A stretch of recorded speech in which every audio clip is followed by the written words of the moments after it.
Today we're going to take back our cabinet space and organize our small kitchen appliances.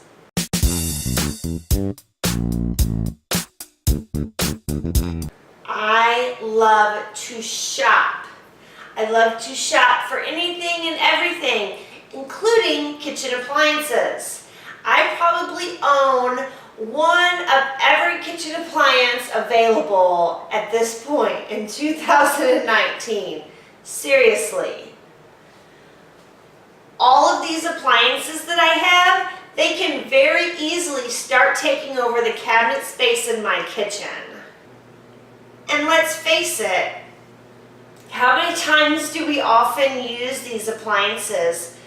Myself, I usually use it once, put it away, never to see it again, or maybe I'll use it once a year. So as one shopper to another, let me help you get control over your small appliances so they don't take over the kitchen.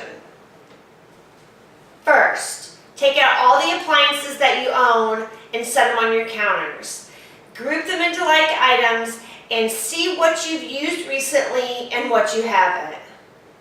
Do you own 3 blenders, 2 food processors, a couple dehydrators? If you have any duplicates of your small appliances, make a donation box and start donating the older ones that you no longer use as much as the newer ones. Or if the older ones that you've had for a long time you like better, vice versa. Get rid of the newer ones. However, if you have any duplicates, the point is donate them to someone in need. The same goes for those appliances that you've only used like one time.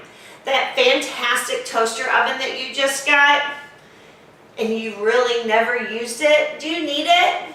Just think to yourself, do I really need these things? And if not, throw them in the donation box. I know you really liked making that ice cream one time, but does that one time justify that appliance taking up so much room inside your cabinets? Now, we have grouped our items into likes and we found our duplicates. Now what I'd like for you to do is I would like for you to break apart this group and put the items that you use most in one pile and the items that you use least in another. Say you're always making margaritas. Well, you're going to want your blender to be up front, where if you don't always make your own cauliflower pizza crust, then your food processor is something that we're going to put towards the back of the cabinets. Now that you have them separated, go ahead and put them away. Again, put all the items that you do not often use towards the back, and then all the items that you do use a lot towards the front. That way it's easy to grab and you know where everything is, and your small appliances are no longer taking over your kitchen. I would suggest going through your small appliances at least once a year and donating them. Your local donation place is going to love you, and you're going to love how much space you open up in your kitchen. Welcome to DIY Your Life. If you love DIYing, organizational, cleaning, and craft videos just as much as I do, be sure to subscribe to my channel. Click the little bell icon next to subscribe so you never miss a video. You might have some friends and family who love DIY just as much as you.